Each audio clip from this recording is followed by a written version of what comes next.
This is John, creator of Arby and the Chief, Wow, the wow, greatest, wow, wow, wow, wow, wow. the greatest web series in the history of Halo and the internet. That's right. If you're There's no familiar better with, ones. that's right.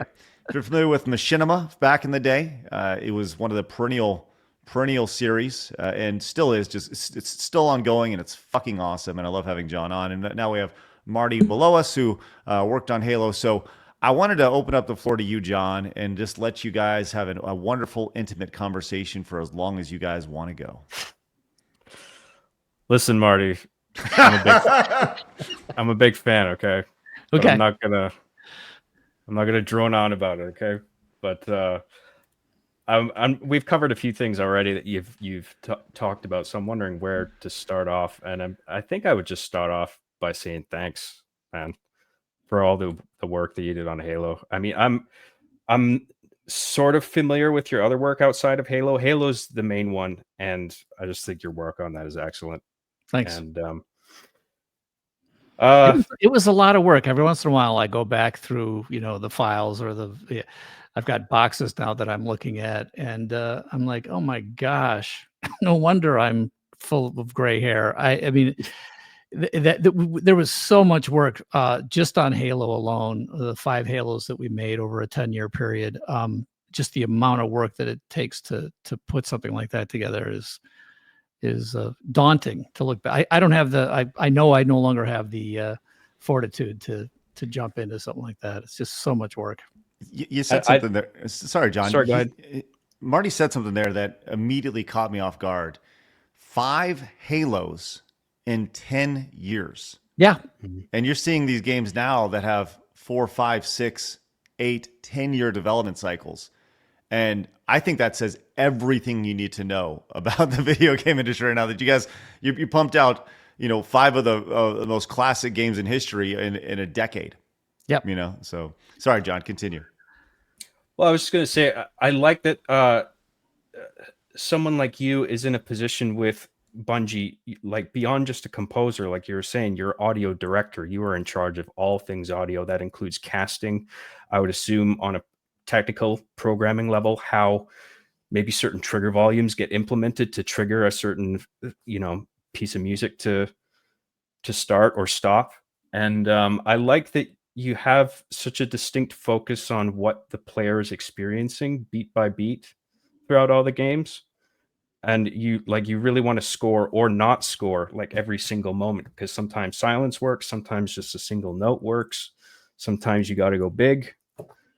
And I rarely see that in like other developers and games where there is that much of a focus on music and scoring every single beat just right. I mean, I've been streaming all the Halo games recently, and I lost count of the amount of times where I was just like, fuck, the music here is like perfect.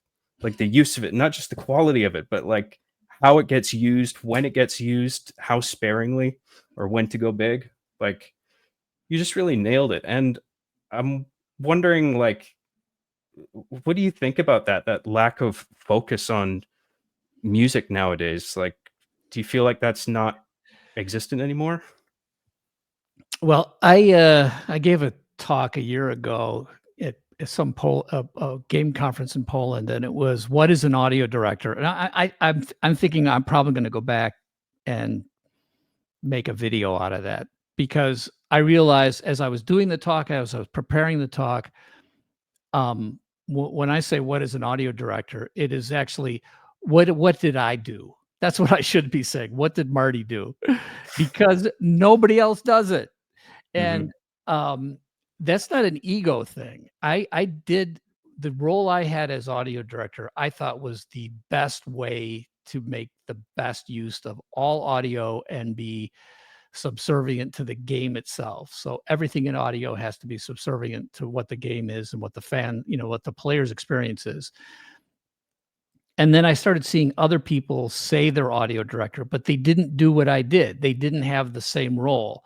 They were taking orders from other people. They were like a service organization to, the game director or the designer or the art director or something else.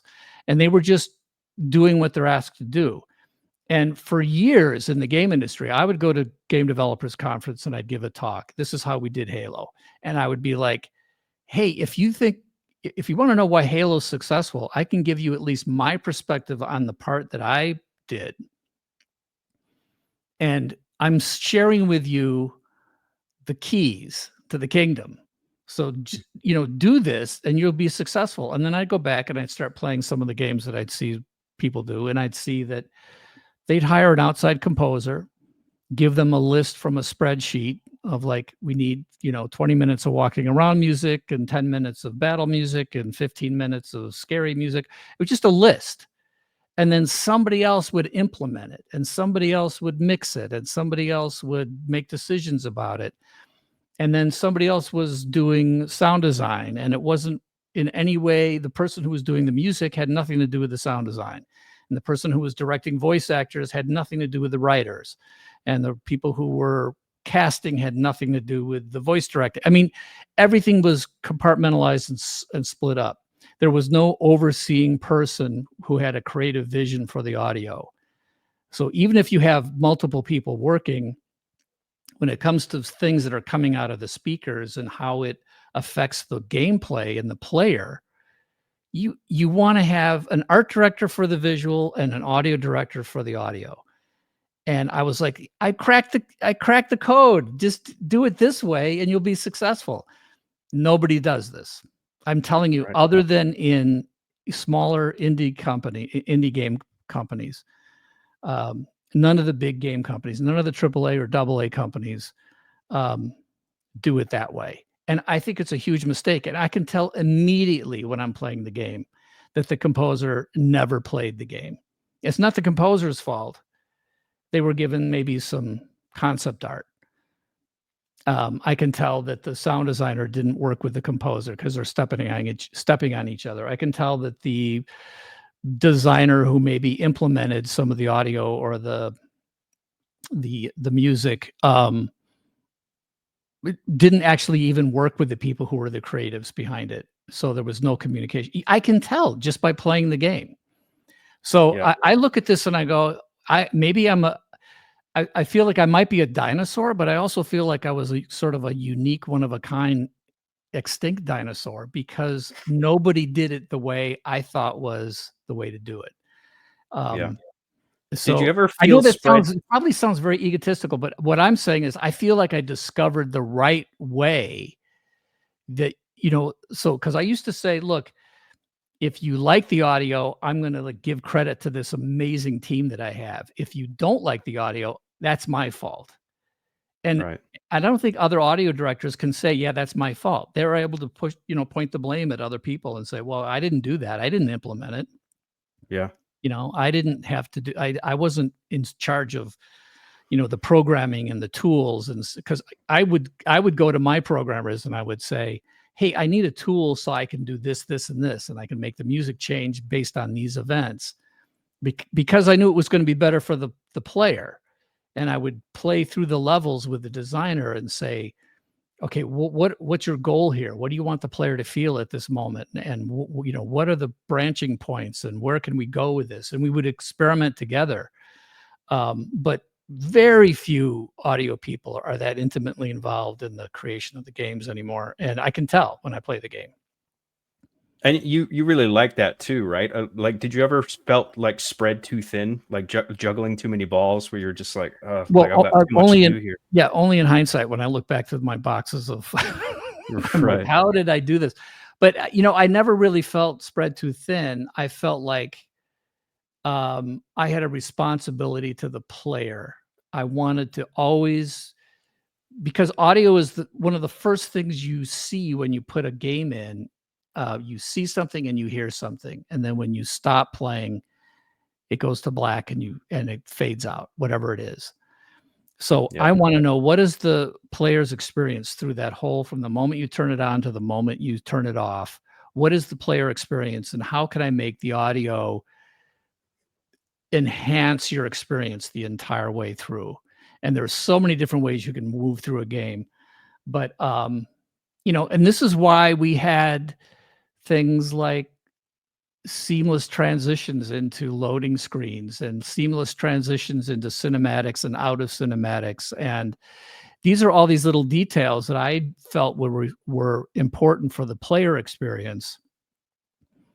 And it was just like, I loved the fact that I could be that intimately involved, but I knew my hands would be one of the first people to be working on some part of the game and one of the last people to be doing the last check-in, because that's just the way it went. That flowing experience, there was the creative director, the art director, the audio director, the tech director. Like, we were all at the same level. Nobody was, the boss of anybody else. The creative director needs to be the top vision holder, but everybody on the next level down, all the other directors have to be equal and also always thinking about the player experience. And I think that was just something we all knew the guys at Bungie knew that that's who we were. And that's what our goal was. So yeah. I think that kind of structure is a luxury of starting small, like being a part of a small team. And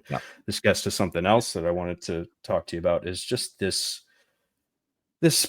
pattern of growth and decay with like these companies that form, where it always starts in somebody's garage or bedroom, and it's a couple of guys. In Bungie's case, it was Jason Jones and Alex I can't remember his last name. Seropian, right?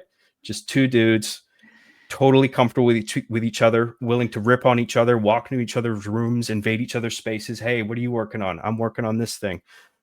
They didn't have to be honest with each other, and they didn't have to invade each other's rooms because there was only one room. It was a basement dorm. Right.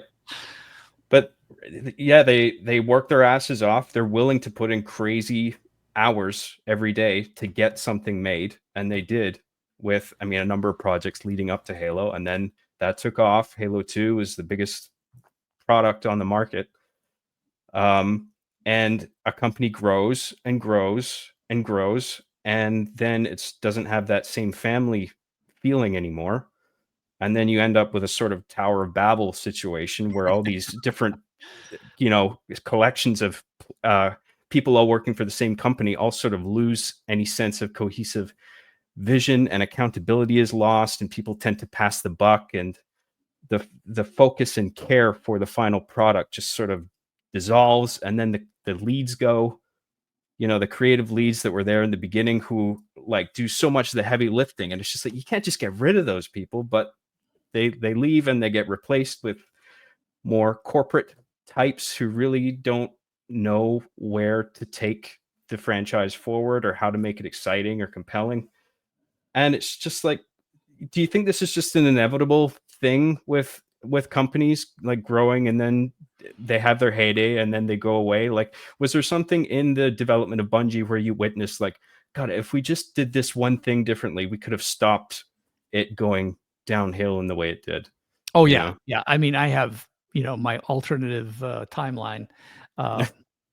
But I don't. You asked if it's an inevitable thing. It might be because the creation of video games is a revolutionary thing in terms of art forms and media and so forth, right? So like that was something I was really, really looking forward to, because when I was a kid, my dad was a film director, and we'd watch TV together, and I'd see I'd see the Twilight Zone and Rod Serling, and I could see that there was this golden age of television that happened, and I was too young. And there was a golden age of movie making, which has happened, and it became a mature industry. So when I started doing film and television stuff, there were already ways of doing everything. There was none of that.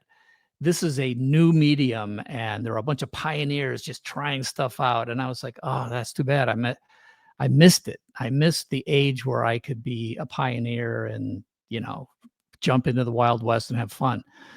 And then I saw video games, and I actually thought I missed video games because I didn't get into until the 90s. Mm-hmm. So I got in the midnight 96. And I really thought, oh, well, it's almost too late, but this is the place. This is the place that is doing something seat of the pants, I didn't get in when it was the two guys in the basement thing. I got in like with Riven. That was after Robin and Rand Miller, these two brothers who worked out of a garage for Myst. Now they were, multimillionaires, and Bungie, started in a college dorm room, but they had already done, Marathon and Marathon 2, and they were working on this new thing. So I was sort of jumping in at what I thought was a more mature level. It turned out to be still pretty much the Wild West, which I'm very happy about. So getting back to the inevitability, I see it a little bit like the film industry. Well, where the film industry was, the early days, you had geniuses like Charlie Chaplin and people like that who were just experimenting and doing amazing things, and Orson Welles. And then it started to sort of atrophy and just start churning out stuff that, wasn't as compelling, I think. But it ended up sort of collapsing on itself. The studio system had to go away. Independent people came back in. Independent voices came back in. Creative people were able to take over again. So I think and I don't know if this is a one-to-one relationship, but I think the game industry has gone through a very similar point, and to a certain extent, we're at the end of the studio era, which is. If in the movie business, it was it was like MGM is making this thing, and 20th Century Fox is making this thing, and the directors and the actors were not the important part. It was the studio, and the studio controlled everything about everything, distribution, theaters, whatever. And then that all collapsed on itself, and you end up with, George Lucas and Francis Coppola, and like there's this whole other generation of filmmakers. I think we're sort of in that same place, except we haven't moved on to the next cool phase. And I think this is the natural result of corporate, giant publishers being in control of everything, and the creatives not being in control of what they're making. Now, creatives are never very good at controlling the business side. So you still have to have a good relationship between business people and creative people. But we've gone way too far in terms of the marketing, production, distribution, business folks making all the decisions. And I'm telling you, this is not news to you folks. They've made a lot of really wrong decisions, and the market is telling them, you guys suck. I'll say this. It's the rise of the creatives is the next step. So I think we were right on the cusp of that, and that was a really amazing analogy, because as you're saying, I'm like, oh yeah, we're right there for sure. I think this is the studios kind of taking a downturn, and I think shows like ours and indie develop. I think we're about to hit a golden age of indie developers. That's what I think. Small indie teams that are building their vision. And I have a vision of a game development company that is built entirely around the old school Midway back in the day, where you have 6-8 people, right? And everybody goes, this is the game I want to make. And you are churning and burning, right? The idea of you have a 6 to 8 month, maybe a year-long development cycle for guy number one, his game idea. And then after that, guess what? Everybody turns their focus to guy number two's game idea. And I think that'd be really, really fun. These really smaller games, fast churning and burning, and really seeing it in their own vision, which I think is the most important thing. Because so oftentimes other people, executives and marketing, et cetera, they get it, their hands in the pie, so to speak, in the creative vision, and it's tough. You said something really quick, Marty, that I wanted to circle back to. You said, I have my own alternative vision or alternative Bungie timeline. What does that look like? Well, it goes all the way back, and this is funny that you would just have discovered Laura Fryer. If you look at Laura, you look at her and you're thinking, well, she's probably not a cutting edge creative person, but she is probably one of the smartest, most insightful people in the game business that I've ever worked with. So I met her back in Halo 2 production days when she was at Microsoft. And we were looking for, I was like constantly talking about how none of the producers we had were actual producers. They were like project managers. And I'm like, we're in the entertainment business. A producer is a very specific kind of person with specific kind of capabilities. Anyway, as we were looking for a new producer for Halo 2, Laura was on the list. And I'm pretty sure I said hire. I got along with her. I thought she was really smart and brilliant, but there was this sort of suspicion amongst the other Bungie folks that she was already too Microsoft. So we didn't go with her. And I've talked to her about this, and I said, what would the world be like if we had hired you and you had been with us on Halo 2, 3, all into the future? I think everything would have been very different, because she recognizes the importance of the creatives. And what I started to see as Bungie got more successful and as we left Microsoft in 2007, but we were still working on products that Microsoft distributed. And also then we started working on early Destiny stuff and making ourselves attractive to a corporation that would give us $500 million, which is insane. But we did figure that out. But we were in charge. We were going to own the IP. We owned the Destiny IP, and we were doing Halo 3, Halo 3 ODST, and Halo Reach while we were doing all this other stuff. But what happened is as soon as we made the deal with Activision, okay, that's a point to cue ominous music right there where I just said, there you go. Yeah, that was a mistake, because what I thought Activision was going to be, they were going to be a hands-off distribution company. It, of course, turned out not to be that at all, and that was the beginning of the end. And when I started seeing people, like the first person to get axed was Jamie Griesmer, who was without a doubt the best designer Bungie's ever had. Hands down. The guy's brilliant. Yeah, he's not easy to get along with. And let's just back up for 1 second.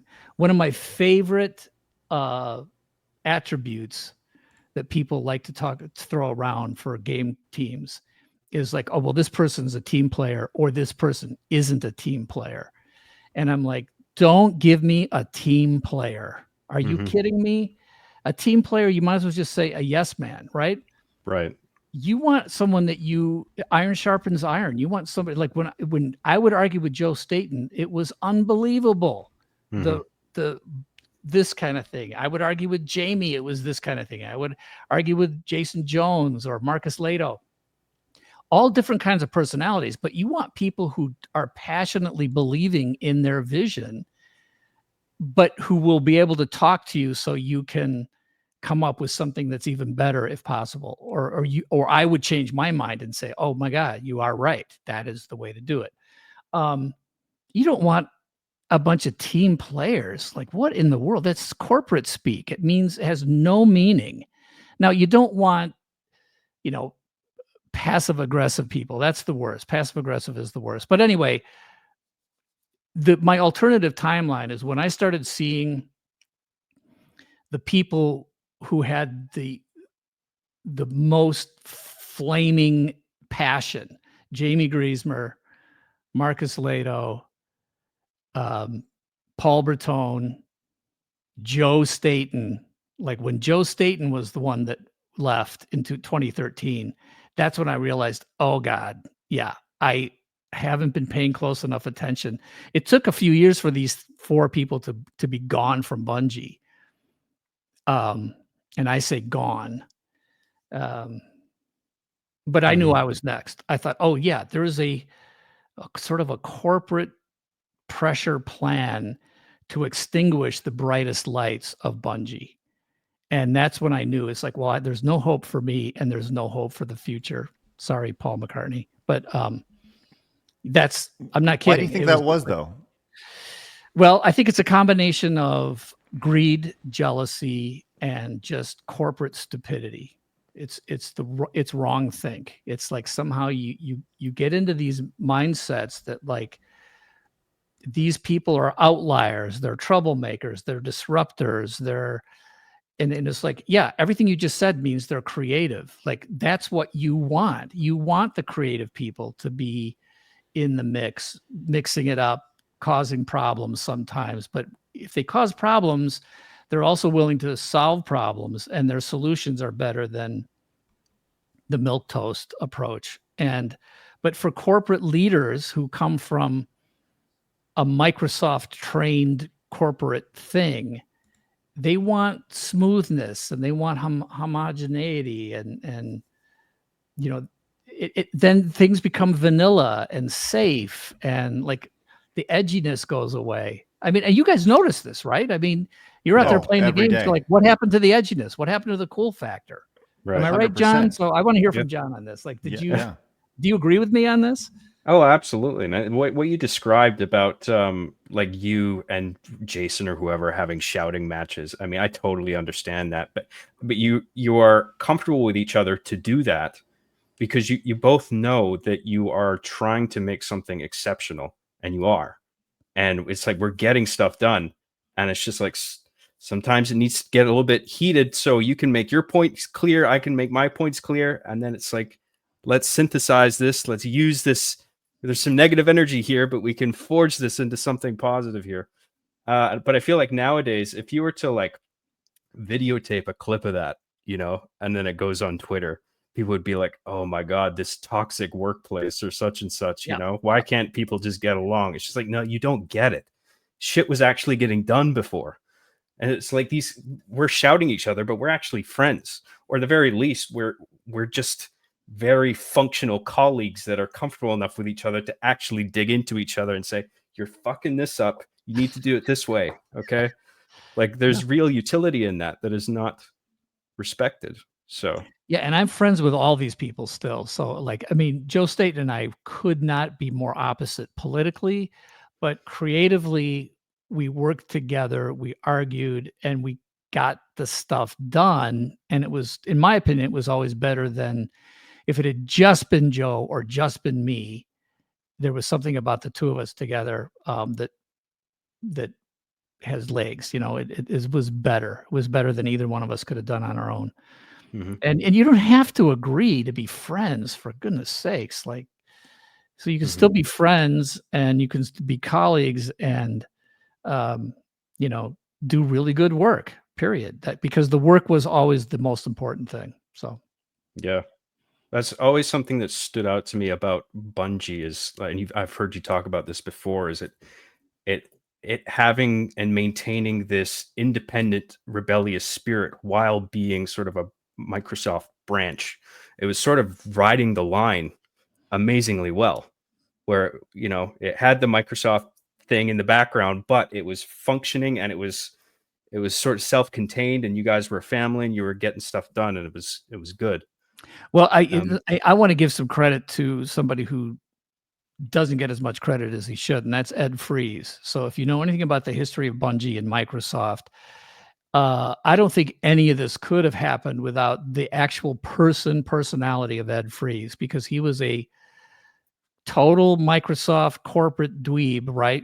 Higher up corporate guy, but he got it. He understood the sort of, I've used the analogy of the goose that lays the golden eggs. He understood that Bungie was a goose that had the potential of laying a golden egg, and you needed to give it space, and you needed to give it, minimal amount of care, and be nice to it, and you might get a golden egg. And he really gave us he protected us, especially in the early days, Halo 1 and the first part of Halo 2's production.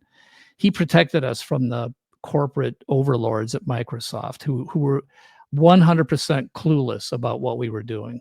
So yeah, someone like that would have been invaluable, right? To go over to Microsoft and just be like, just leave them alone. They're which cooking, was, okay? If you think about Microsoft at the time, it's amazing they had somebody in a position of power to be able to protect this ragtag, crazy unkempt group of people.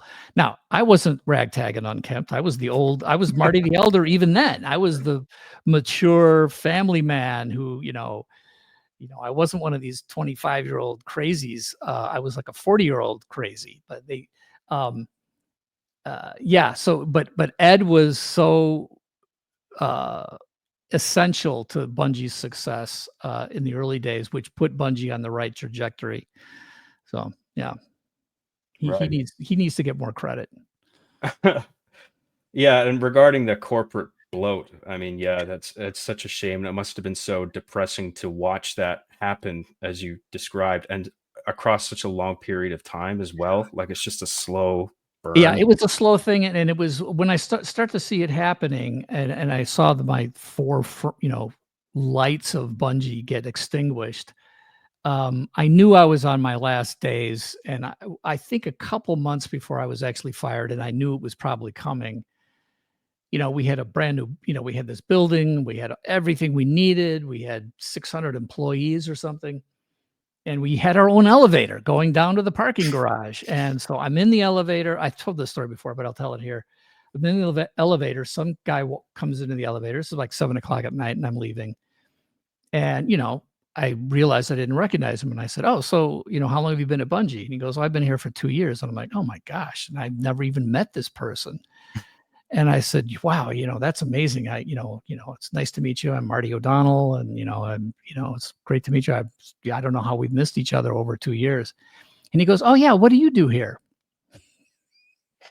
And I'm like, "Okay, wow, it's not like service my ego. You should know who I am." It's just like we've gotten so big.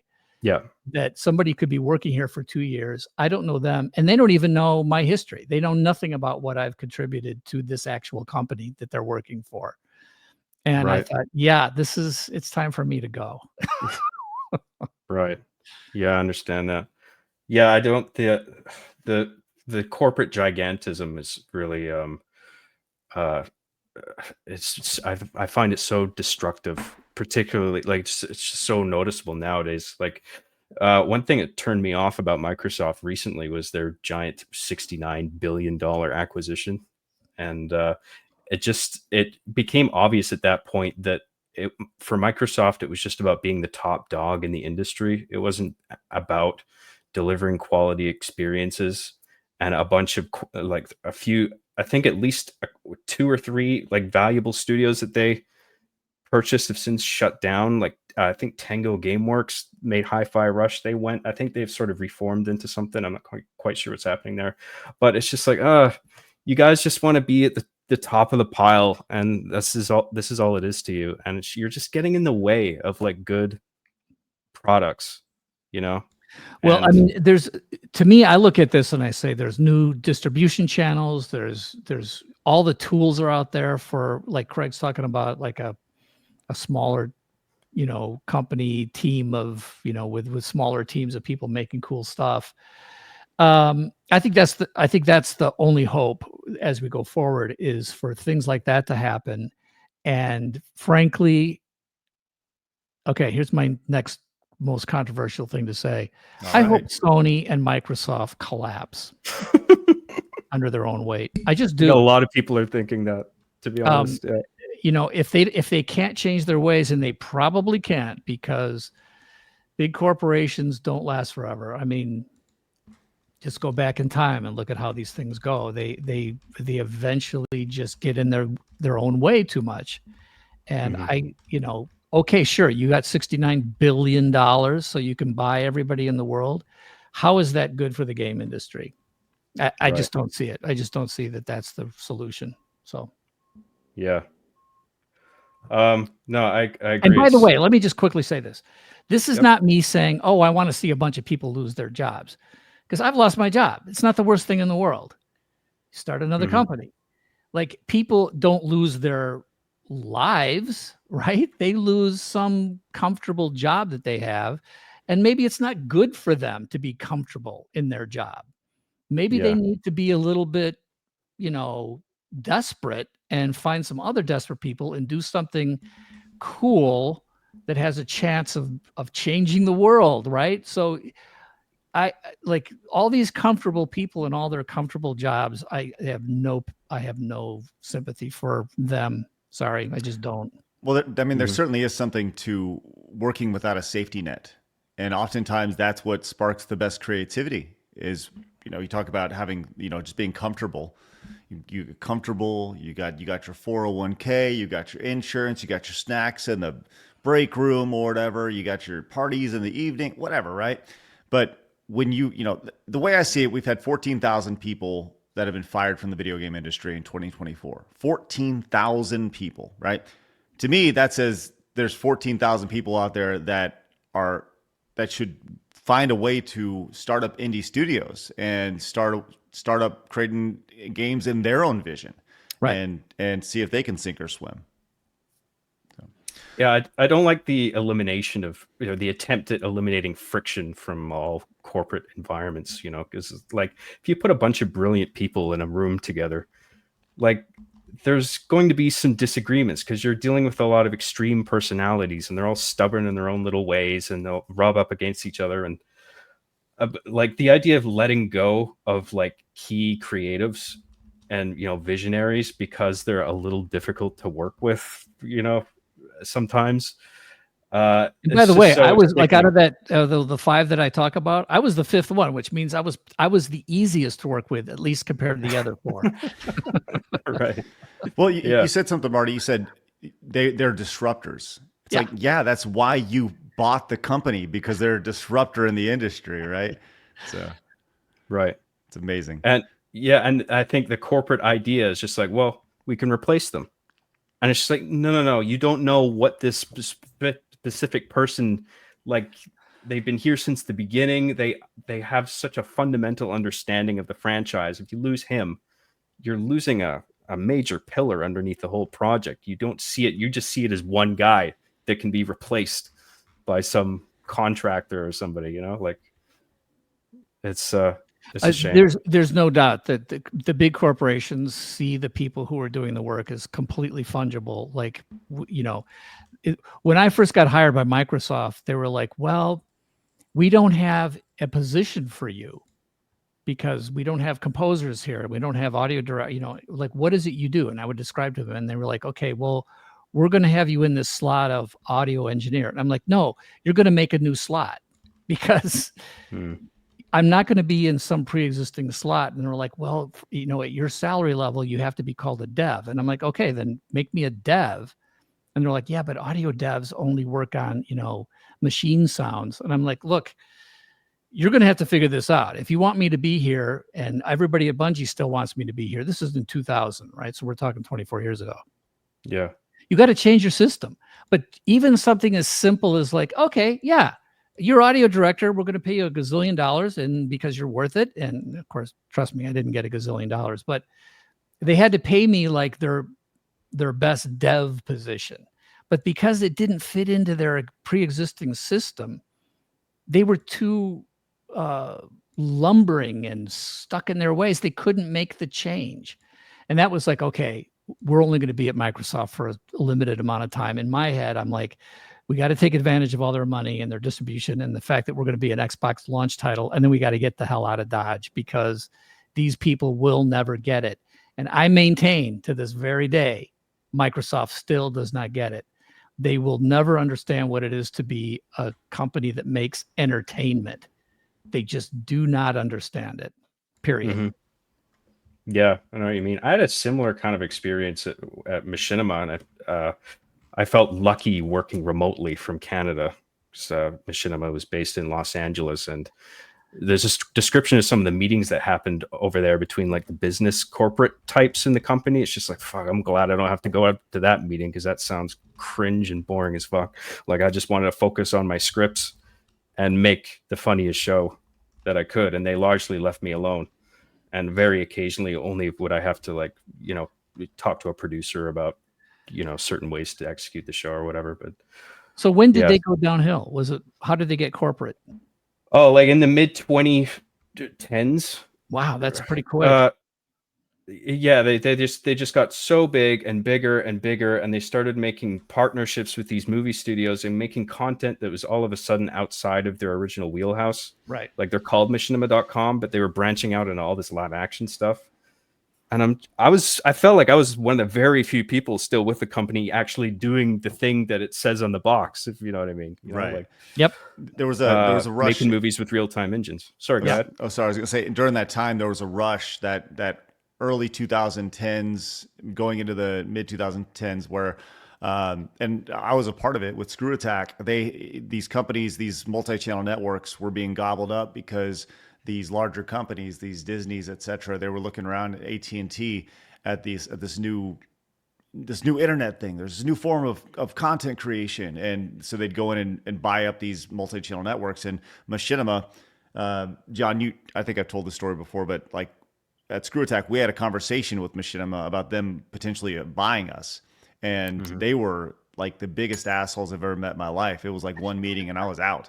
But they were very transparent about the idea that, look, we're fucking Hollywood and we're awesome and blah, blah, blah. It was a pain in the ass. We can continue going really deep on this, and I think people are really enjoying it. You had something on here, John, that I was actually really curious. Do you want to go into this Halo 3 Easter egg? Oh yeah, I'd love to talk about that. I do, but I kind of want to take like a small step back in leading up to that, if that's okay. Of course. I did want to be selfish at this point and ask about my show and Bungie's awareness of it, because I have a little story I told on the podcast before, but I was at E3, I think it was E3 2007, and I met Frank O'Connor there, and he had approached me, and he had a couple Microsoft executives with him, and he told me like, oh, sorry, we saw your show, like that's okay. not cool. And I was just like, oh shit, like I pissed them off, like they don't like my show. And then he told me he was messing with me. I'm like, oh, thank God. But then he said, at first it actually was a bit of a problem with Microsoft legal. Apparently they had a few concerns.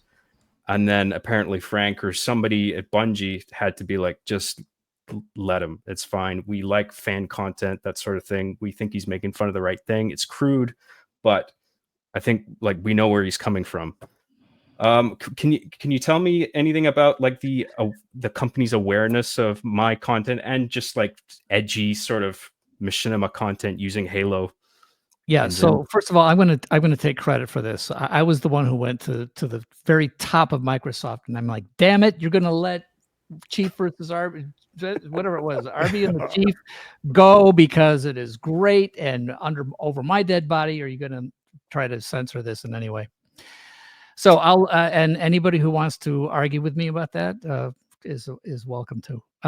Actually, I don't remember 100% what happened, but I can tell you this: from the moment we shipped Halo 1, I remember being in the office, and for some reason I saw this thing called Warthog Launch,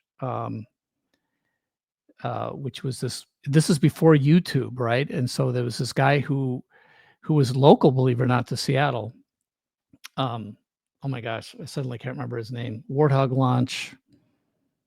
Anyway, it's this funny. It's cut to music. It's this guy who figured out how to put all these grenades under under a Warthog and stand in it, get launched up in the air, and like he cut this thing together so creatively.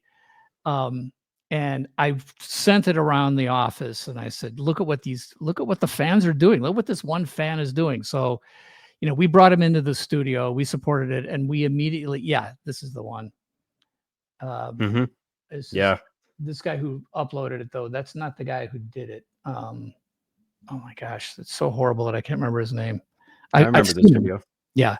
But anyway, this was early. So it was before there was such a thing called machinima. And if I remember correctly, we promoted this like on Bungie Net and said, isn't this fun? And then Randall Glass, that's his name. And, we brought him in and gave him a tour and he's a super nice guy, very talented. But this is happening just within, not even, I think, a full month of after we released Halo 1 for the Xbox. So, you guys probably remember how hard it was to capture video, edit video, from the Xbox, make a whole thing out of it. The tools were not easy to work with. So I believe that the guys from RV Red versus Blue saw this and realized that they could do something. So when Red versus Blue first came out, I was always sort of looking at, like, what are the fans doing? Because this is great. This is great for us. This is great for Halo as a product, because we're not spending a dime. We're not spending any creative time. And the fans are doing this thing that extends the lifetime of people appreciating the thing we made called Halo. So, there was a point with Red versus Blue, especially, where Microsoft wanted to, here it is. What are we doing here? Why are we here? That Microsoft was sort of like, this is, they're using our intellectual property. We shouldn't let them do this. They need to license it and blah, blah, blah. And we did go to Microsoft and say, please, this is all new. This idea, can't be anything but good for us. And you shouldn't try to control it. And I think when RB and the Chief first came out, there was probably, wow, this is a little more profane than we're used to. But it was so funny, and it was viral, I think, almost immediately, if I remember correctly. Yeah. And we, of course, everybody in the office. Whoop, what was that? Something. That was me. Sorry. That was me. Sorry. I'm previewing an RB and the Chief episode to pull it up. Sorry. My fault. Okay. But it was, it was so much fun. And we loved, everybody in the studio loved seeing what people were doing with our engine. And there was a lot of stuff out there that people were trying to do. Some of it just disappeared forever. I mean, but I do remember, like there was a talk show that happened inside the place, inside Halo 2. What was that called? Anybody remember? I was actually on it. It was a talk show that took place inside Halo 2. I can't remember. It was really fun. And then RB and the Chief and some of these other things that were like, you're kidding me. Like, what is this even? It's not even using our engine. It's using, these action figures.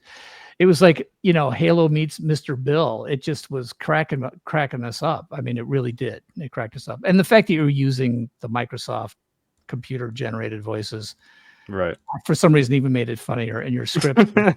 So, here's some of that great comedy here, John. Scott, what the hell? Wait. I must have found the Ark, because your ass is out of this world. Jesus Christ. Get a life, you fuck. Yeah.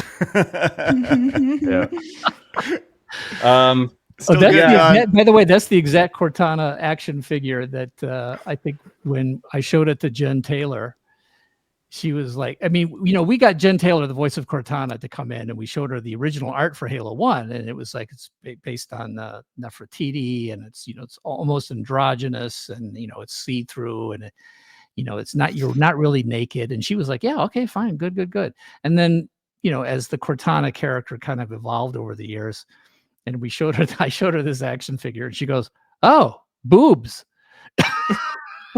And I was like, oh yeah. So we sort of went in I didn't do that, Jen. I promise I didn't do that. But yeah, I mean, your stuff was hilarious. And I think we saw your stuff from the very first thing. I think it was before it was called RB and the Chief, right? Wasn't there some Master Chief Sucks at Halo? I mean, yeah. 3 of those. Yeah. Okay. I guarantee you, we were aware of those things because we were all looking for stuff online. So we saw that right away. And then now if you want to ask me about the Easter egg, I'll tell you what the deal is on that. Sure. Okay. So I'll give unless you have something else you want to ask, go ahead.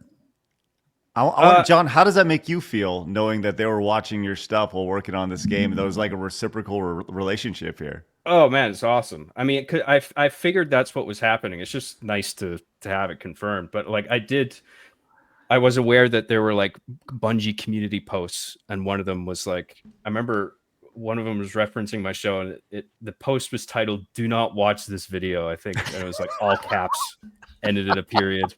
It's like we disavow the language in this, whatever. But here's the link. Check it out, right? So do not I really watch. appreciated that. Yeah, and I ended up getting the Recon armor in Halo 2.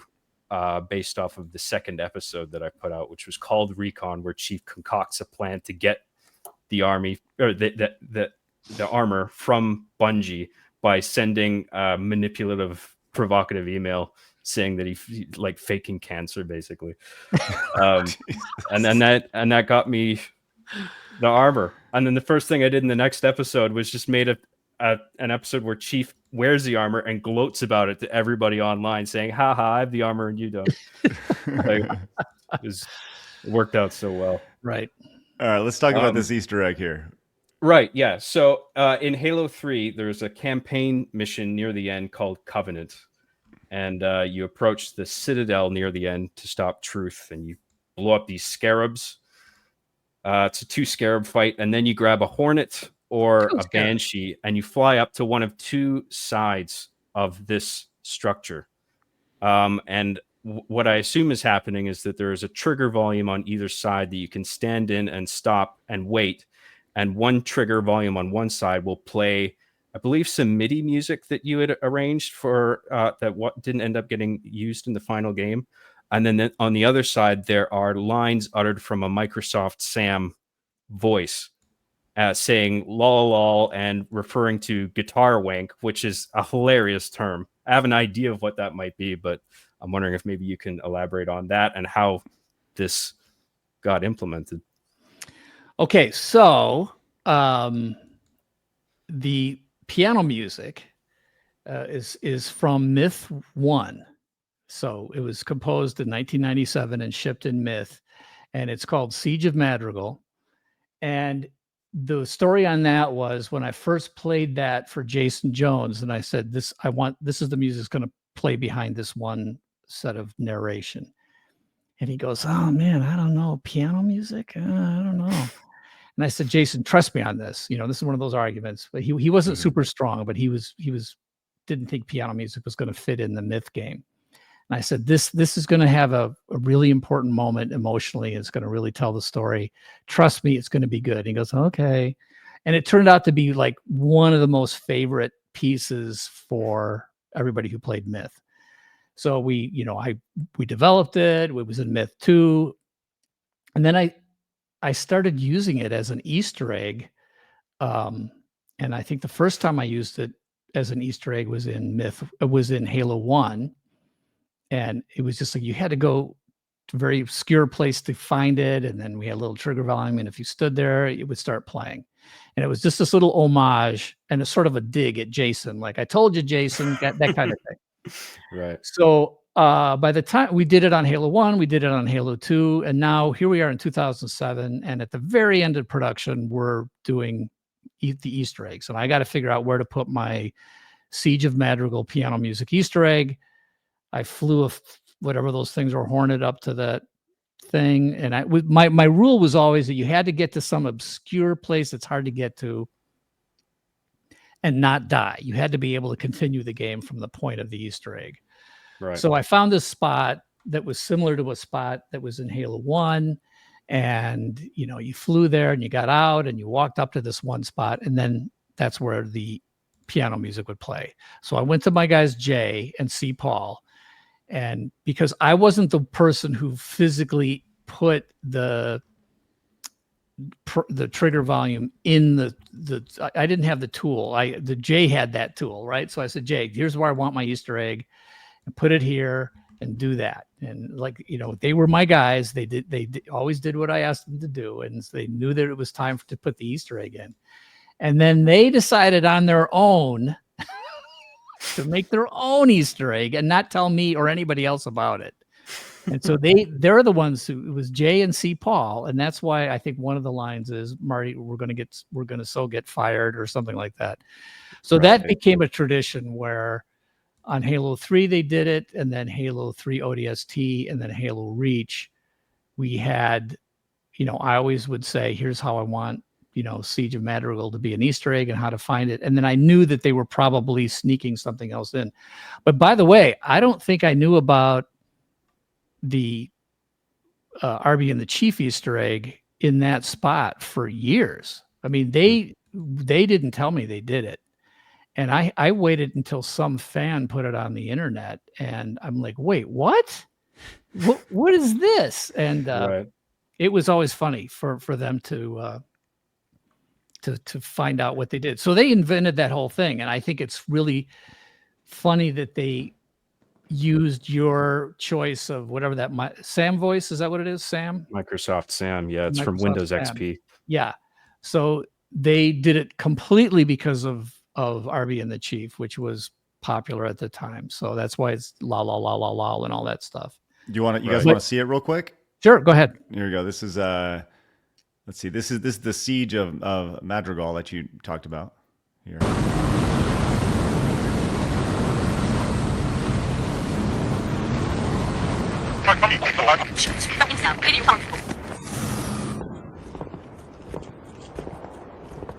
Why here, Marty? Like what? Because when I would play the game, I was always exploring to see what crazy places would Bungie let me go. Because we had to put sound design every place. We had to make sure everything worked. And so if I found some place I thought, who's ever going to come here? Right. Yeah, there it is. There it is. And like you were saying, you got to make sure that they can get back as well. Yes, I always wanted it to. That was my little rule. I didn't want you to have to go someplace that you'd commit suicide at. So, So I think it's funny. I chose that side. It never occurred to me that J&C Paul would say, "Hey, let's do our own Easter egg on the other side." And here's the Microsoft Sam. Has found a way into the Citadel. He's waiting for you on the platform. Oh, and they put a long timer on it. That's hilarious. This game needs more guitar wank. Am I right? There's 4 lines of dialogue, I believe, altogether, and they're all spread apart by like 2 or 3 minutes. It's not just the one. Wow. So the guitar wank comment comes from a very famous, if you look this up, you can find it. There was a bug that was logged during Halo 2 development. And it went up the chain to people who looked at bugs, and then it would get assigned to people who could fix the bug.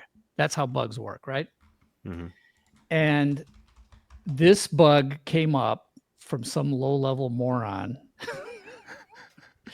And nobody would touch it. And they finally sent it to me. And it was like, problem. It's a very specific way of talking about, how you register and write your bug. And it was like, problem, start up Halo 2, opening scene, too much guitar wank. Solution, turn down the guitar wank. And then this was talking about Steve Vai. And of course, these were decisions I had made, and nobody wanted to touch this. So they just sent me this bug, like I was supposed to fix this bug. And it was late in the process, and I was like so pissed off about this. I was just like, whoever this guy is, fire him, which they didn't do, of course. I said, and if you want me to keep working, never send me a bug like this ever again. I was so mad. And it was sort of a joke. I mean, I got the joke, but I was just like this. So my official thing is will not fix, fire this guy. I will never do, never send me a bug like this again, which apparently is out there on the internet if you look for the bug. So the concept of guitar wank was floating around the Bungie studios. So my decision to have Steve Vai play in certain places and have that kind of guitar playing, which I still think was a brilliant decision. I don't care what anybody says. Yeah. But I had to fight for it, even inside Bungie. I mean, there was it was a bug. And so that's why J&C Paul used that as one of the lines. I love that. One of the lines is Happy Easter, Marty. I wasn't sure if you were aware of that, right? Yeah. Okay. Yeah, that's they were looking forward to me finally finding it, and then that was them saying Happy Easter egg to me. Right. It took years. I love that like 3 people knew the references to what you're talking about, and you still put it in the video game. Of course. That's awesome. That's what makes it an Easter egg. It's like, like there's an Easter egg. I think it's on Halo 1. Some guy's girlfriend is like you have to go get into this one room and there's a picture of the girlfriend as a texture on the wall. And that's eventually we ended up like, you can't just put, like anybody could put a bug or an Easter egg in any of the Halo games.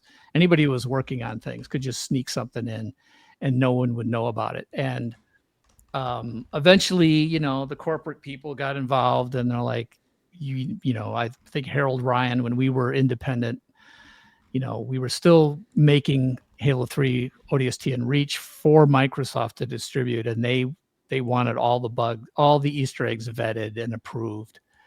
So, so the Easter eggs started getting vetted and approved, I think, starting with ODST and Reach. And still, but they didn't necessarily have to tell me. So they would go around me, they go straight to Harold and say, here's a bug, here's an Easter egg we want to put in, but don't tell Marty. And then he'd be like, okay, yeah. Right. So it was fine. It was fun. That was back in the day where it was fun to make games. So yeah, and you could just slip whatever in there and it wasn't a big deal. Even if it was a bit edgy or whatever. I mean, most of them were like benign, right? Just like fun little images or whatever. Well, and it's also, it's a way to sort of, it's fan service in the sense that, you know, like you say, how many people even knew what Guitar Wank was referring to? Like, but if you were one of the fans that somehow was following Bungie close enough, you might know what that was referring to, and you would feel so on the inside. Or if you had played Myth and then suddenly you're playing Halo and you hear Siege of Madrigal, you'd be like, oh my gosh, Siege of Madrigal, yeah, I remember that. And you'd feel really, really like in the club, right? You know, and to me, it's just more fan service. And, you know, RVB did that all the time. Red versus Blue was doing all sorts of like little references to stuff and so then feedback happened where we ended up having, I think it was on Halo 3, right? Where we had the guys do a Easter egg bit. So RVB did something inside Halo 3. Yeah. Right. It's so much fun to hear these stories. I love everything about it. I feel like we can go another freaking 10 hours with you, Marty. And but John, I mean, just in the interest of your time, Marty, how long do we have you, my friend? Well, I mean, I'm here. Okay. We came out to our place in Santa Barbara, believe it or not. We just got a little place in Santa Barbara. So I'm on vacation. Oh, okay. Well, and I'm blowing my vacation doing this. I know. John, let's go another, maybe 10 minutes or so. And then we'll give you guys an opportunity to bounce. I mean, obviously, Marty, if you want to go longer, we can go longer, but I don't want to take up all your vacation, my friend. No, I'm having a good time. So whenever you guys get bored, go ahead and Okay, well, you guys listen. Crack those knuckles. Get out the sleeping bag. We're going long, baby. John, fire away. Let's go. I'm gonna go get lunch. Let's go.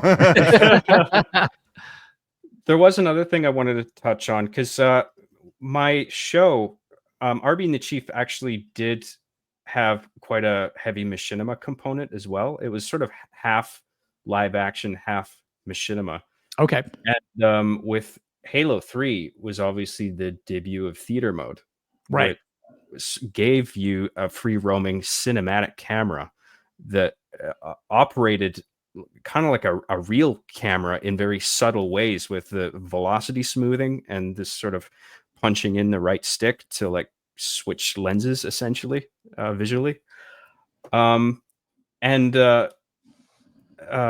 particular regard to the sound design, I mean, it mixes all the sound in real time in surround sound, and also does really cool things like if you have like a vehicle engine that's like driving at full speed and you pause the game footage, the sound of that engine at its peak will sort of loop seamlessly. Yeah, as if it's in that state. And didn't we also have it go down in volume too as it was looping, or did we not? I can't remember. That's what I wanted.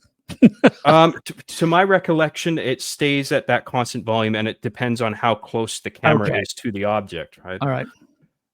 I just was curious about because that was really innovative for the time, and was that a difficult thing to implement? Well, it's funny. for those of you who've sort of seen Bungie's progression through Halo 1, 2, and 3, there would be things that we did in Halo 1 that we couldn't ship. But we decided, gosh, we got to make that better and actually ship it this time in Halo 2. So there was a thing called saved films in Myth. And we knew that saved films, which is not the same as screen captures, which is what most people think is what's, they're happy to have that now. And I'm like, screen capture is not it. Saved films is actually, saving the key commands and everything that the player is doing. Yeah. And then playing it back in the engine, but giving you different kind of camera controls. So you can see what happened. Like in Myth 1, you could see, why did my archer get killed? And then you look at a saved film, change the camera angle, and you go, oh, my dwarf went over, threw a Molotov cocktail, and it hit the tree and bounced back and killed my archer. And you could stop it. You could freeze frame. You could do all this stuff. We had those tools in Myth, which were very cool. So, but we couldn't do it in Halo 1. And then we tried to have it in Halo 2. I actually think there was a point where we had it in the menu. I think you can find a screen of a beta version or something where it says save films in the main menu of Halo 2. But there's always the problem of releasing those kind of tools into the wild and then realizing there's a catastrophic crashing bug, or it lets people inside of things that we can't control. Whatever it is, there's always some reason why at the last minute we can't do it. So when we were doing Halo 3, there was a list of things that were on we really should ship this because it's going to be so good for. I remember having a chart on my whiteboard that showed, here's the peak in sales and player count, and then there's a slow drop off, right? And so what you always want is to make a longer tail. I'm looking at my screen. You want to have a longer tail of player engagement. And what are the ways of getting player engagement? Certainly, fans creating content is one way. So let's make sure the tools that we give them are spectacular. So Forge mode, saved films, screenshots that with filters, that whole thing. We had a team of people working on all of those things. But as we got closer and closer to shipping, they were, the amount of testing that you have to do to make sure those things are rock solid is, it's time consuming, it's expensive, there's bugs. And our goal is to ship a game that doesn't have bugs. And so we would see a high bug count on Forge mode and a high bug count on saved films. And it was like they were almost going to get cut. And there was a group of us, I was one of them that was just like, for the love of God, we have to figure out how to make these things shippable, because they are we don't even know what the fans are going to do. And here was the hard part. You have to convince your publisher why we're spending time on this thing that doesn't exist anyplace else. And they're like, what's the return on investment? Why are we spending money on this thing that doesn't have any history of making anybody money? And we would be like, it's not about making money, but you will make money. But you just got to believe that if you let us make this stuff cool and ship it, you will have fans that are working in the Halo engine for years to come. You will have communities around these tools that we're releasing. So, we could show them, there were the mod community, of course, for going all the way back to Doom and games like that, where people were making mods and it would extend the life of any of these products. I was a huge fan of save films and then screenshots of save films. I'm like, oh my gosh, this is so amazing and cool. There's going to be entire websites that are just filled with people's cool websites. And if we integrate that into BungieNet, so you have your own place to save your films and share forged maps and show screenshots, like the entire team, this is not all me at all. I was just a big fan of how cool this could be. But it was very close. Each one of those features was close to being cut. And I was so proud of what we shipped in Halo 3 because we got all of that stuff in. And I still think that probably as just a singular product, Halo 3 is my favorite for that reason alone. It was so chock full of goodness. I mean, it had so much stuff that had never been seen before. You know, it was a good single player campaign. It was great multiplayer. And then it had all these features that nobody had seen before on the community side, shared films, Forge, screenshots. It was just, it was a huge, huge thing. And in my opinion, it should be, you know, the level upon which everybody builds from then on, including every Halo product. So when I see Halo products being released and those features aren't in there, I'm like, you're kidding me. Like, we gave you the floor. Like, this floor is what people are expecting now. Build from there. Don't take these things away and expect people to be happy. Oh yeah, no more, you know, no more couch co-op, no more co-op on a single screen. Oh, we're cutting that. It's like, you're cutting that and giving us what instead? You're cutting Forge and giving us what instead? Like, you're just cutting it. You're just not releasing it because it's too hard. I mean, oh my gosh, that just drives me crazy. So I'm sorry, I went on too long, but like, There's no I'm a such thing as wrangler. too long. Keep going. This is No great. problem, I'm literally putting a tweet out right now just saying, like, if you're a fan of Halo or just amazing video game stories, you are missing gold right now. Because I'm sitting here just like, oh yes, Marty, and oh, yes, John. What else would you like to ask? You know, think about the team behind all of those features. Think about how much work is involved, and then what you have to do to coordinate and get that put into a game and ship it. Especially when you have corporate dweebs out there saying, well, we don't show us an example of how you make money on this, and Sony doesn't do this. And we're like, yeah, for the love of God, we're going to cream Sony with this. We're going to cream our competitors because the fans are going to take all of these things and run with them. And that's the only thing that's important. Like, you will make more money. I can't tell you exactly how much money you're going to make or how you're going to make more money.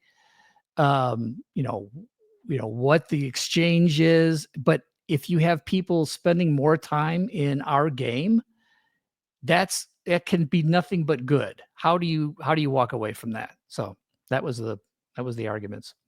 Well, I think a big part of Bungie's success in the early days, apart from the quality of the work, is their distinctive community engagement. Yeah. Like, they loved their fans, and they were constantly writing on their website, staying in touch with people, you know, encouraging them to make projects and then share them on their own website, bungie.net, which is also quite an innovative thing as well, right? Them having their own website with all the player data and heat maps and all that stuff.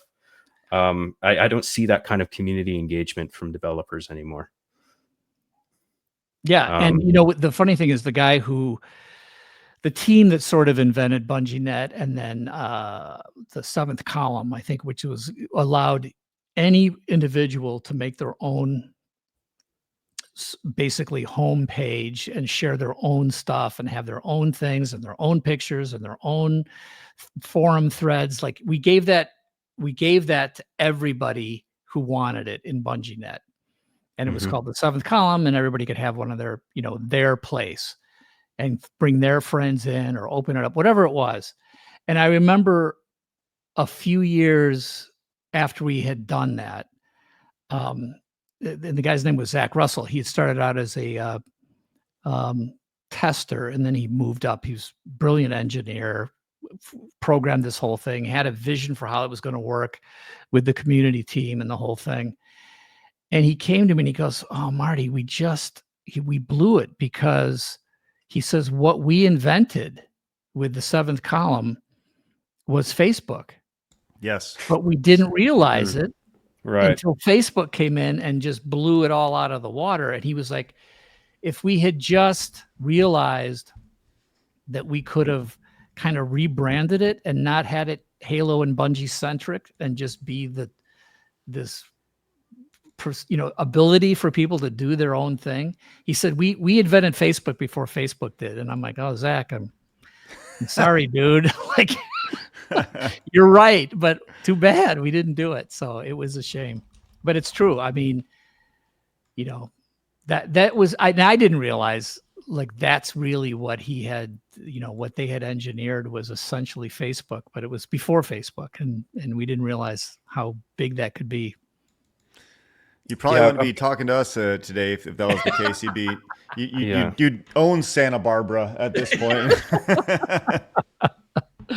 Feels like all these developers now are just getting the life sucked out of them. And like Bungie had a spark that was so respectable and exciting. And, on top of the work, it was also the sense of community, which the people you're describing, the corporate people, they're just looking at, financial documents and looking for like a concrete number that indicates like, oh, this is profitable because the number is going up. See, they're not looking at the bigger picture of all the goodwill and communities that you're cultivating with fun projects and engagement with each other and Yeah. the And devs. if Microsoft was so full of really smart people, they owned the seventh column. We developed that, that tool, that fan service we developed while we were Microsoft employees. If Microsoft had people who were that smart, they should have said, "Oh my gosh, we're taking this from you and we're going to make Microsoft Book or whatever." It would, Right. they had the ability to have made and recognized Facebook. But remember, these are the same people that rejected Half-Life. So, Mhm. you Right. know, so he Gabe Newell, of course, had worked at Microsoft, and then when he went off and started his own little company, he presented Half-Life to them, and they're like, "No, that's not the kind of thing we want to do." I'm like, yeah, these are not brilliant people. Sorry, they're not. Right. Yeah. Now I could get you, be Craig. I critical. hope I don't get you in trouble for the things I'm saying about Microsoft. But No, I listen. I for one welcome in some sort of legal disclaimer from Microsoft about today's episode. We'll see how that goes. But no, I'm loving this. These are stories and conversations that you don't hear from, and I think the biggest thing about this is you can only hear this from people who were a part of that era, and specifically people who aren't in the industry now because you're working without a safety net, and everyone else is so they don't want to get fired. They got to toe the company line, and it's really cool, and it's definitely harkens back to this era that I think a lot of people look back on, where you're making these giant AAA games, Halo, with the biggest franchise of all time at the time, and it wasn't built out of corporate mandate. We need the next hit. It was, we want to make Halo because this is going to be fucking awesome, and we're all pulling the rope in the same direction. And I think it's so refreshing to hear that a product that we all loved and still love, started with in the right place. So, John, what else you got, my man? I just wanted to add that, Halo 3 was distinctly feature rich, which I think was at least partly inspired by the amount of attempt at customization in Halo 2's multiplayer, like people making up their own game types and stuff. Yep. And you guys were like, oh, we should like bake this into the interface and let them just customize anything and make whatever game types they want and have it be sort of official, and they can label it whatever they want. That kind of positive feedback loop, because you were hyper attentive to how players were experiencing your games, and it's just like, how can we take what they're doing that's cool and facilitate that and make it bigger and more exciting and more polished. And like the theater mode is an absolute game changer for someone like me, with like to all of a sudden have a cinematic camera, because I was making videos with like Halo 2, and you had to use the player perspective as a camera. I had the reticule. Red versus Blue's famous for this, right? But then with Halo 3, it's just like, you are kidding me. I have this camera. I can put it anywhere. It looks like a movie. I can make the depth of field shallow. I can flatten it, make it look picturesque. I can rewind the same chunk of action as many times as I want, and things are going to play exactly the same. And I can get coverage from every angle. Like, this is a filmmaker's dream. And I went to college for 4 years. I got a BFA in film.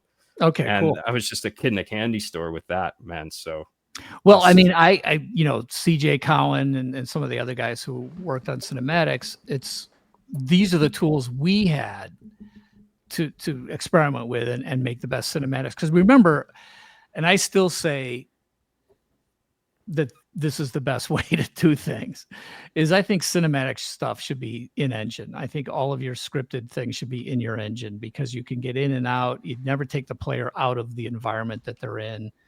So he's like, pre-rendered cutscenes are never good in my mind as a game designer or even a player. I just really appreciate, it's like, okay, well, if your engine isn't that great, then your cutscenes are not that great, but they're in the engine that you built. And so these tools that we had for a while, it was always like, especially once we started seeing you guys doing the work you did in Machinima and all that stuff, it's like, we have to be able to give these tools to people. So people like CJ were like, yeah, we can, there's no reason why they can't have filters and they can't have, depth of field and all the technology, all the tools that we thought were important. It's like, let's just let everybody have that stuff.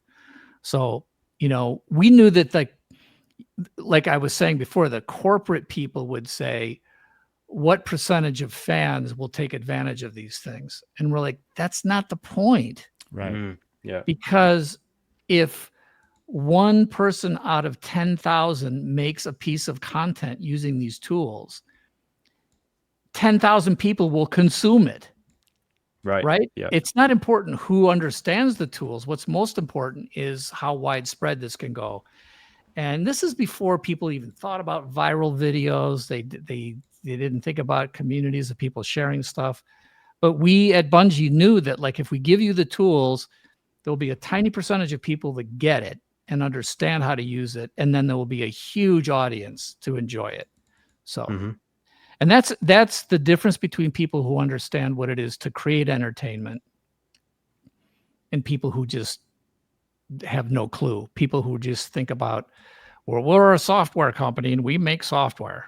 And like, I used to have arguments with it, and these really were arguments that I'd have all the way up to Ballmer. I had arguments with Ballmer about Microsoft being an entertainment company, and he said, no, it's a software entertainment company. And I'm like, no, it's not. It's entertainment. We're not making entertainment software. Okay. Adobe makes entertainment software. Avid makes entertainment software. Entertainment software is software that is used by a creator to make entertainment. Halo is entertainment. And then if we give tools, we're giving entertainment, software entertainment tools to people like John who are going to make entertainment. Right? So we are not a software company. We are not working for you, Microsoft, to make more software. We are making entertainment. So this is the kind of thing that anyway, marketing and biz dev type people they just don't get. They don't understand it. So, and John people will, and Craig and Blabs understand what I'm saying. Because you know what? This is what I love. Now, it took me a while to even understand the new world of content creators.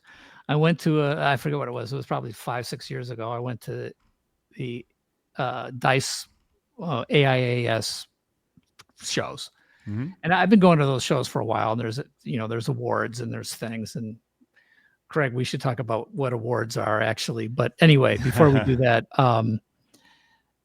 there was a bunch of little talks that were being given. And one was a talk that had these like 3 content creators. And I'm like, oh, well, I'm a content creator. I wonder who these people are. And they were all like 19, 20, 21 years old. And I'm like, wait, are these kids that sit around streaming themselves playing games? And I was like, actually insulted. I'm like, these are not content creators. What the hell is going on? Get off my lawn. I was a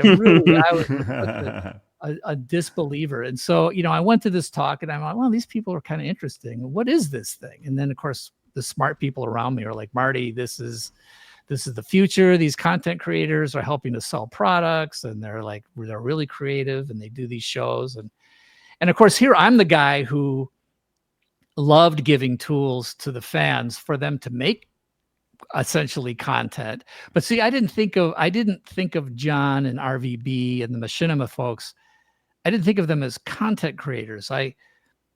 they were creators. They were making creators. They happened to be using some tools that we had developed or some environments we developed, and that was great. But this new generation of content creators who are just sitting there like, yeah, I'm going to play through this game today and just play through it. And you're like that. I was like, I don't even know what that is. I'm not even going to pay attention to that. Now, some of my best friends are content creators. Now I've changed. So some of my best friends are also content creators. I believe we're making content right now. That's right. We are, and we're delivering all sorts of gold. You're delivering all sorts of gold to the normal men tuning in. Quick reminder, guys, if you are just popping in, do us a favor, hit the subscribe button. Of course, hit the thumbs up button. We're closing in on our goal of 1,337 likes, which is excellent. So thank you for that. I'll say this, man. This has been an outstanding conversation. I want to continue this. Let's do one or two more questions from John, just in the interest of making sure that Blabs doesn't die from malnutrition. But I would love to circle back and do this again in the future, because I know that we've only just scratched, the surface of what John and his. And then I worked with Paul McCartney. Okay. Oh my God. Just kidding. So John, say the best for last. What you got? Pressure. I actually already went over a lot of my key points. So I really appreciate, by the way, everything that you've shared, Marty. I mean, it's insightful and so great to finally hear this from you. After having created stuff with your tools for so long. Like I never thought I would have this conversation. It's just been really nice. So. Well, I'm still alive, so that's good. Glad I caught you while you're still alive. Yeah. That's a key element. Go ahead. Yeah, John.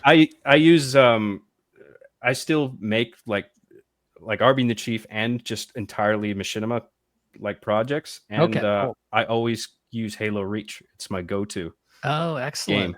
It's just it took the things that Halo 3 established, the Forge mode, the theater mode, that stuff was brought into Reach, but then Reach just has this overall different aesthetic that is more gritty, rooted in sort of humanity and sacrifice. Those are sort of constant themes, and they affect the art design. And I just love the utilitarian design of all the armors. I love how everything looks scraped up and battered.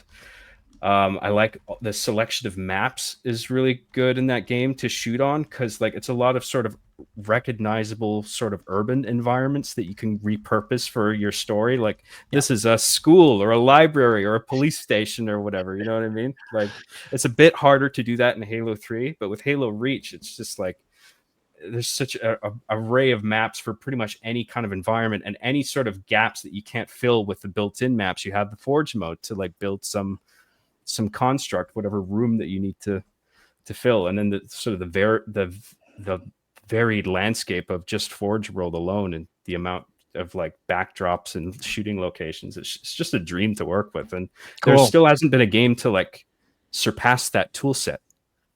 The way Reach works, the way the camera moves. 14 years ago. Why are people not building on that? See, I'll tell you real quick.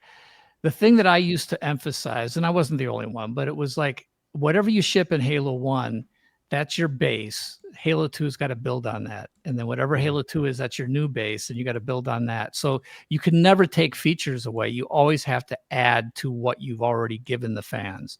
And now remember, it was Halo 1 2001, Halo 2 2004, Halo 3 2007. We had time to learn from each of these things. So by the time we got to Halo Reach is 2010, and Marcus Lato, who had been art director for the first 3 Halos, and now he was creative director on Halo Reach, his vision, you should get Marcus on. He is the sweetest guy ever. He's not one of those guys. My arguments with Marcus were always kind of he was just so low key, very stubborn, but they were not as sparky as my arguments, let's say, with Joe or Jamie. But Marcus is just the sweetest guy. He will never say anything bad about anybody. Well, he might about me, but we'll leave that to be. But he really is the one who had the vision to give this to give reach to the fans with Forge World. I forget the guy that, of course, Chris Carney was a guy who had developed a lot of multiplayer maps. What's the guy's name who had the vision for Forge World? But that was the kind he brought this forward. He was one of the designers for maps, and he brought it to Marcus saying, Forge World should be this huge thing, and these tools should be so much more developed. And Marcus is like, yeah, we're going to make that happen. So it was just such a pleasure to be on the team and see those people, get that stuff shipped. And to me, it's like, okay, we shipped that in 2010.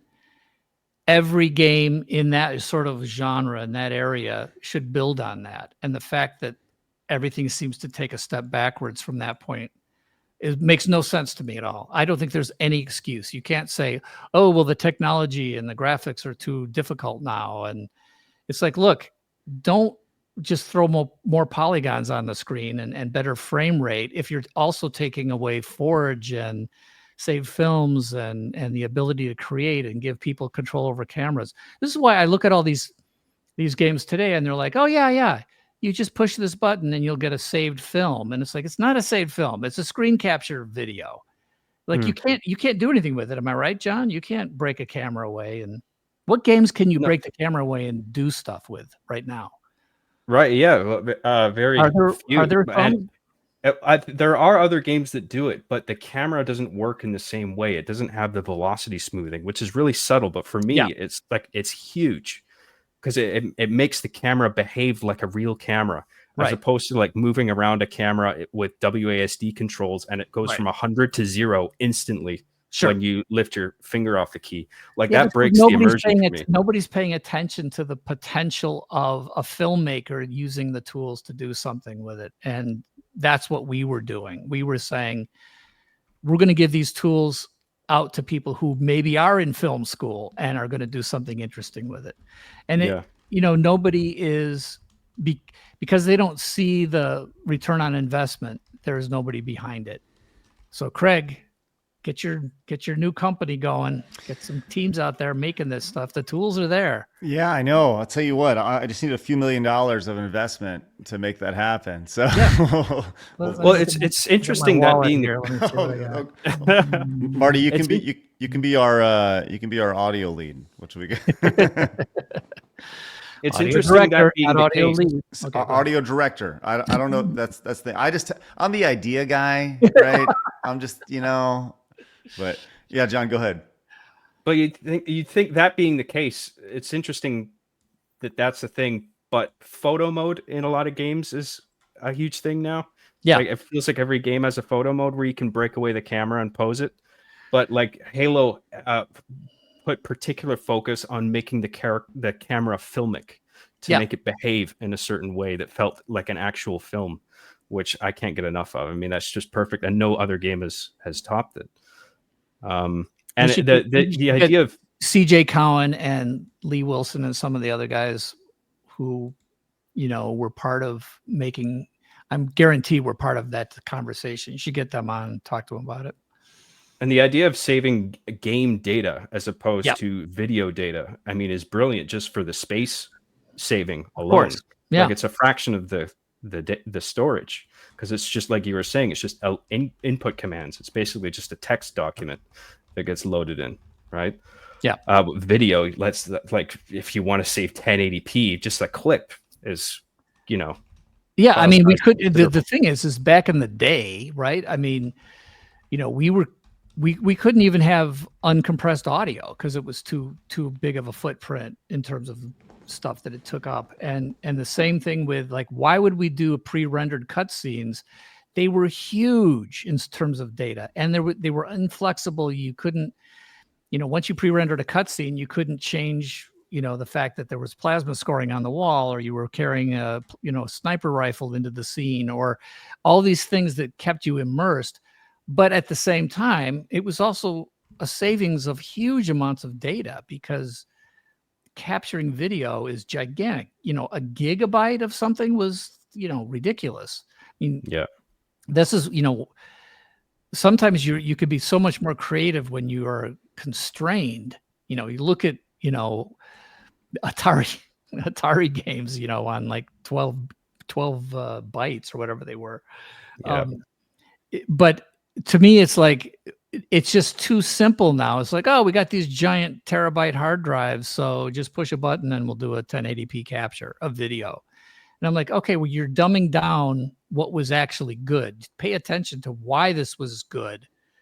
Yeah, maybe part of the reason we did it is because it took up less space, but it also opened up all these other possibilities because we were giving you your own camera to do your own thing with, and then give you filmic techniques. And you know, the data that you were working with was, like you say, it was basically the size of a word processing document. So Right. Well, I'll always be eternally grateful for that tool set and that what Bungie used to be in terms of community. It's not quite there like it was. I wish it was, but maybe one day, I don't know, the tides will turn on that. And I appreciate what you guys did and Microsoft with your game content usage rules in regard to like making fan projects, and also props to you for letting people use the Halo 3 soundtrack in their productions. I mean, that's a huge W move, like for the community, and I'm sure a lot of people, including me, are grateful to you for that. good. Yeah. Because that's, you know, to me, it's more important to live on than to try to hold on to something and then nobody cares about it anymore. So yeah, being Yeah. able to share stuff like that is the right move every time.